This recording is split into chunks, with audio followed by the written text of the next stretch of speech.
Now that all Americans ages 16 and older are eligible for the coronavirus vaccine, the push to get the population immunized is in high gear. My colleague Brett Baer talks tonight with one of the celebrities doing what he can to get the word out. Shannon, thank you. I am pleased today to be joined by country music singer, songwriter Brad Paisley. Brad, great to see you. How you doing, Brett? Good to see you. I'm doing great. Yeah, listen, we wanted to have you on because you've launched this effort to kind of get people to get the vaccine. What prompted you to do this?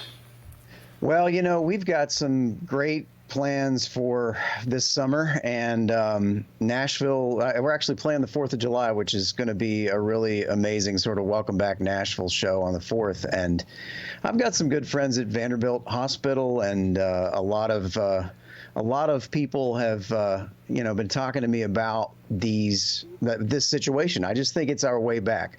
Our industry, Nashville, has been hit so hard. I mean, all of the things that we've gone through, from the touring industry being completely crippled to just the amazing ways that fans have been deprived of live music. I'm just really hopeful that this is the light at the end of the tunnel. Yeah, I'm going to play this public service announcement and let people see it. Empty seats can't cheer. They don't tailgate, and they don't know fight songs. Empty seats don't sing during 7th inning stretches. And they don't know stats or superstitions. There's a soundtrack for places like this, and it isn't made in a studio. It's made by you. So when it's your turn to get the vaccine, be a fan. Take the shot. It's well done. I tell you, Brad, I do hear from people that they're either afraid of it, number one, they're not sure that they want to do it, or that they have to do it. And when you run into those folks, what do you tell them?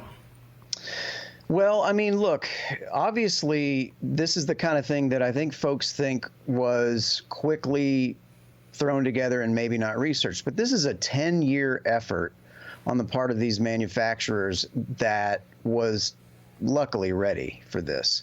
We have, I've done a lot of research myself, and it's a really scary thing to think about. Two things. One is that something was thrown out there, which this wasn't. And the other thing is that this pandemic goes on indefinitely and completely changes our lives. I mean, I am so sick of wearing a mask. I'm so sick of missing my fans, and knowing that these doctors have something that can change this is something that I'm really passionate about. Let Freedom Sing is the event on 4th of July. Tell us about that.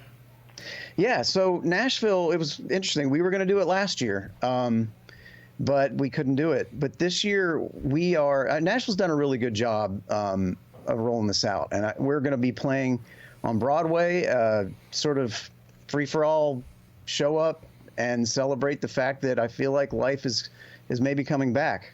And what's more American than country music on the street of Broadway in Nashville, right? Yeah, with a big fireworks show. You know, Democrats, Republicans, Independents, they like country music, and it kind of crosses all lines. How do you describe to people now the environment in this country, and does it affect you?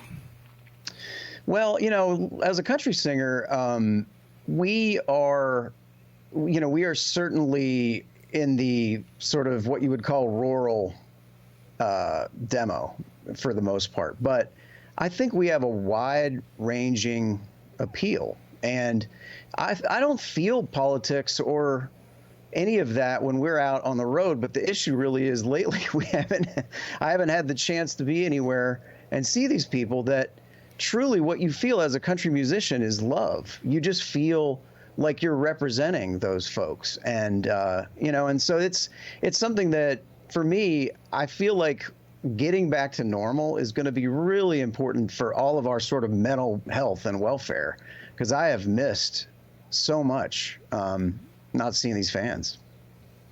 I hear you. We've missed going to concerts, too. Let me leave you with this. You've got so many big hits and so many great songs. Is there one song that when you're on stage and you're playing it, it's like, this is my sweet spot? Well, it's interesting. You were telling me you're friends with Peyton Manning. I mean, that Nationwide jingle. I am. I mean, Peyton will tell you that's my. We're not that's selling my biggest, any Nationwide here. No, we're not. No. He'll tell you that's my biggest hit, and that he wrote it. And he wrote it. That's right. Yeah, he'll totally claim credit.